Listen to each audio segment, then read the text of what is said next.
Shalom saudara kasih dalam Tuhan Yesus Kristus.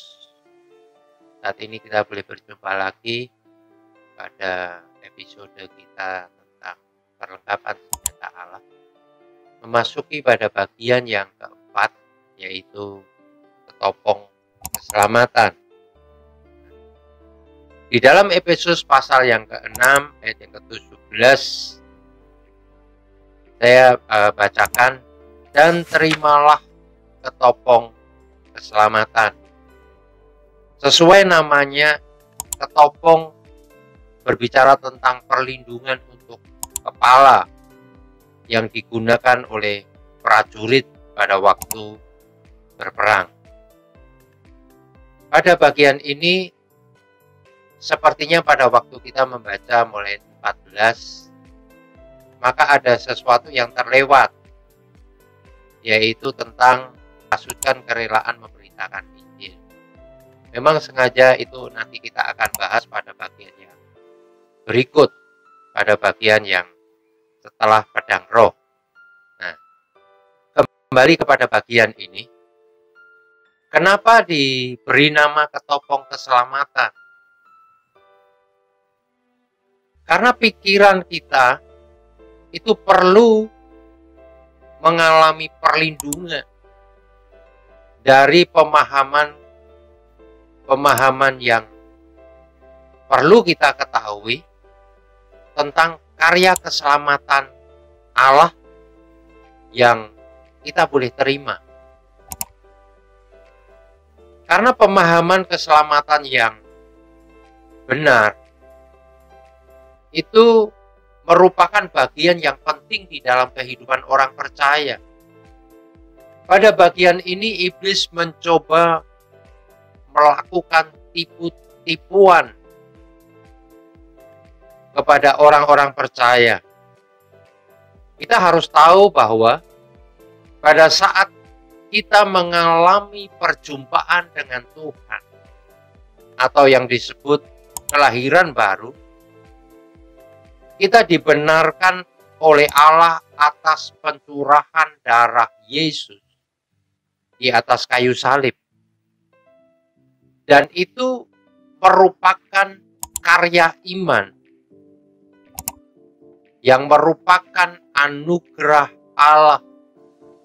Bukan karena kita sudah melakukan perbuatan baik atau kita hidup dalam kebaikan.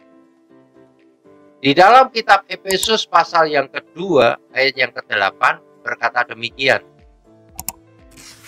Sebab karena kasih karunia kamu diselamatkan oleh iman. Itu bukan hasil usahamu, tetapi pemberian Allah. Maka kita harus menyadari bahwa karya keselamatan yang kita terima adalah karena anugerah Tuhan. Itu sebabnya di dalam Efesus pasal yang ke-6 ayat ke-17 ini disebutkan, dan terimalah ketopong keselamatan. Artinya Allah yang memberikan, bukan karena kita, tetapi karena Allah. Nah, ini memberikan arti bahwa perlindungan itu adalah kasih karunia yang Tuhan berikan.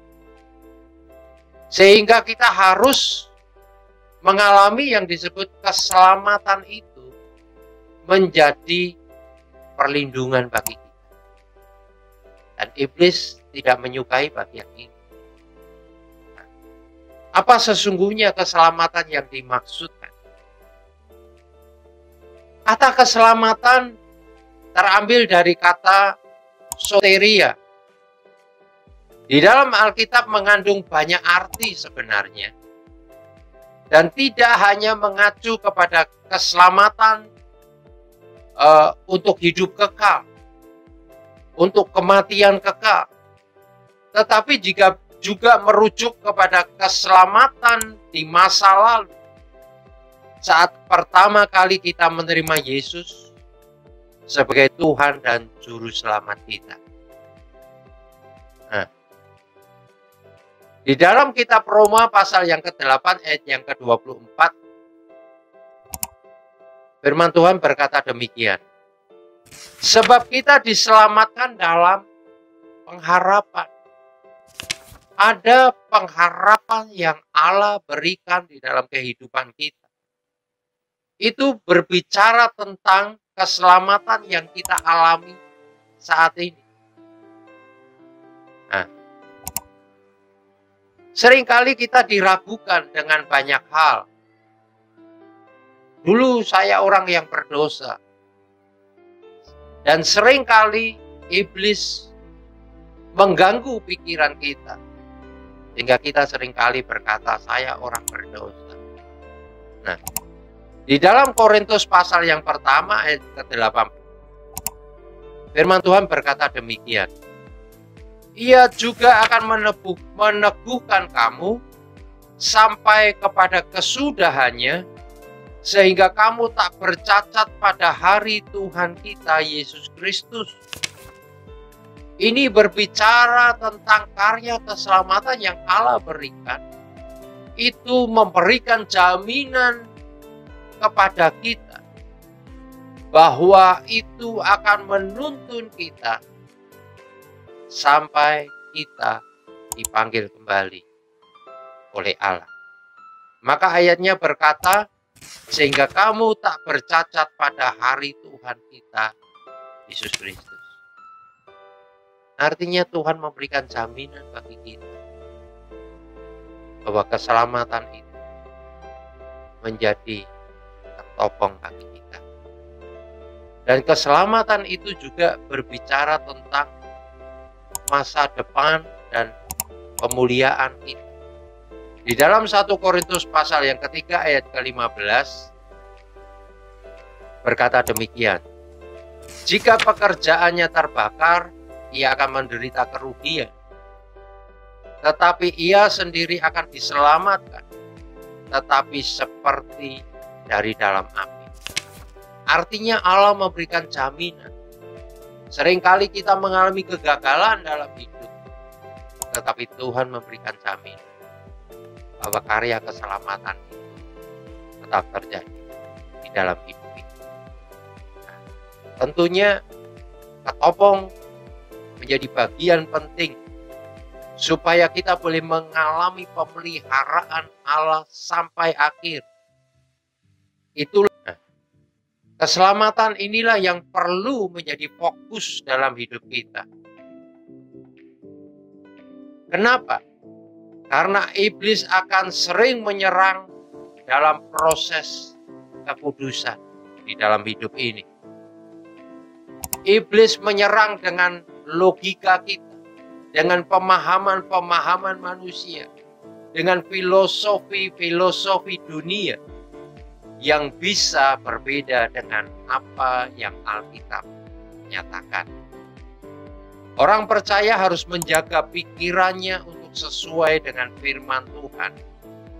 Kenapa pikiran itu menjadi bagian yang fokus di dalam kehidupan orang percaya? Di dalam kitab Roma, nanti saudara bisa baca bahwa pembaharuan budi menjadi bagian penting.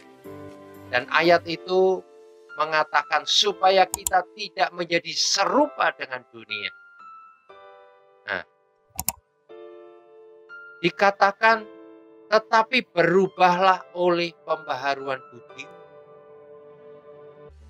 Di dalam hidup kita harus mengalami pikiran Kristus. Nah, inilah kenapa disebut peperangan. Karena di dalam pikiran kita akan terjadi peperangan antara apa yang iblis coba tanamkan tentang jaminan keselamatan dalam hidup. Nah, di dalam 2 Korintus pasal yang ke-10, ayat yang ketiga sampai ayat yang ke-5, firman Tuhan berkata demikian, bahwa senjata iblis itu melingkupi siasat orang, benteng-benteng, kubu yang dibangun oleh keangkuhan manusia untuk menentang pengenalan akan Allah. segala pikiran dan menaklukkannya kepada Kristus. Itulah peperangan orang percaya. Terkadang pikiran kita sendiri membawa kita jauh dari Tuhan. Kita harus menyadari, kadang iblis mencoba memberikan pemahaman yang sepertinya benar, padahal sesungguhnya sedang membawa kita jauh daripada anugerah Tuhan. Sehingga ketopong keselamatan ini berbicara mengenai jaminan iman yang kita miliki di dalam Kristus. Sehingga ini akan membuat kita tidak akan ragu-ragu lagi tentang jaminan keselamatan yang Allah berikan. Apabila Tuhan menyerahkan hidup kita, minta supaya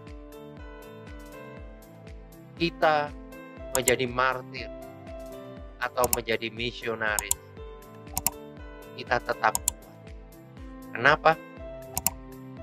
Karena tahu bahwa hidup ini dan setelahnya telah dijamin oleh Roh Kudus yang menjadi materai keselamatan kekal di dalam hidup ini. Sehingga ketopong keselamatan memberikan arti bahwa keselamatan haruslah menjadi perlindungan pikiran kita.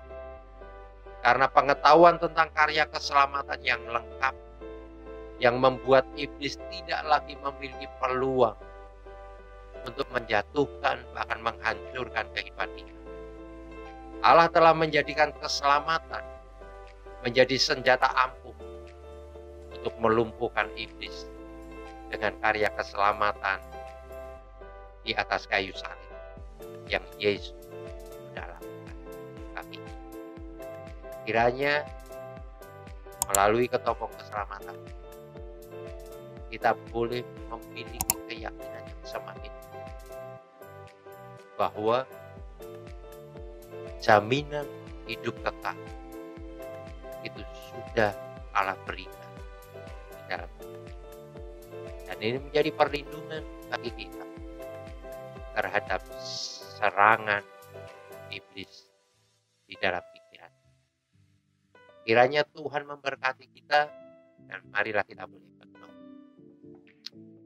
Kami bersyukur buat karya yang besar yang Engkau boleh nyatakan bagi kami, sehingga kami boleh memiliki kekuatan karena karya keselamatan yang Engkau sudah berikan menjadi perlindungan di dalam pikiran kami, bahwa Engkau Allah sudah memberikan jaminan bagi kami dulu, sekarang, bahkan selama-lamanya. Berkati setiap kami yang sudah mendengar program ini, untuk kami boleh memiliki satu keyakinan yang lebih lagi, karena Engkau Allah yang sudah menjamin kami. Hanya di dalam nama Yesus Kristus Tuhan, kita semua yang diberkati Tuhan, kita mau katakan amin. Tuhan Yesus memberkati.